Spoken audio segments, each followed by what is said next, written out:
Zaina min vaovao iny fanilazan'heviny makasika ny fanambarana navoakan'ireo mpanao gazety mivondrona ao anatin'ny MLE ny ministra ny serasera Andriamatoa Henry Laurent Hadjason nanazava makasika ilay sehatra ahafahan'ireo mpisehatra ao anatin'ny lafin'ny serasera miresaka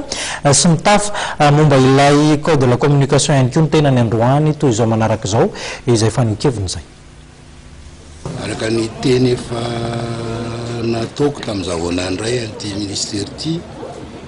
dia tsangana ho ray aman-dreny tenako amin'ny ministra zany misy serasera sy ny fandraisana amin'ny androm-panjakana rehefa ray aman-dreny zany dia verina ho toy ny zanaka daholo ny mpisehatra rehetra eo amin'ny serasera indrindrindrindra fa serasera moa ty resantsika ity dia araka ny fanambarako ihany koa dia hoe ny mombamomba ny lalàna feny serasera code de la communication no anisan'ny asa lehibe voalohany endriketana akoatran'ny asa lehibe hafa zany rehefa nanambara hoe alohan'ny fahatelopolo ny volana Jona dia ho tafapetraka le hoe plateforme de dialogue io zany ny antony hoe isinja zavatra ray fony ambola tsy ministra dia ny raha antsika nahita fa misy apahana mpanao gazety sy fikambana mpanao gazety zay mitsovalana tsy manaiky ny fampiarana anazy io dia mba isininy mba hoe lalàna everina zany fa hoe ho ampiarana rehetrarehetra dia andao raha tsy maninona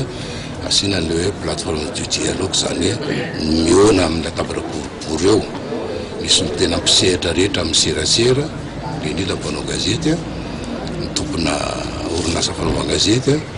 dia midinika momba an'ireo andalan'le lalàna ny serasera zay verina fa hoe mampifanditra mbara hitona zany aloha zany fa efa vita ny amin'ny teny frantsay hoe terme de référence rehefa manao zavatra ohatran'io zany dia tsy maintsy mba misy atota taratasy homanina mamelabelatra mamariparitra hoe ohatrohatrohatro zao zany no endrika io plateforme de dialogue io ohatrohatro zao daholo mipandray anjara ao ary zavatra ohatrohatrohatro zao no dinianao mikasika momba le code de la communication ka dia efa vita izy io ho zaraina amintsika mpanao gazety rehetra raha apitsy fahatelopolo ny volana Jona.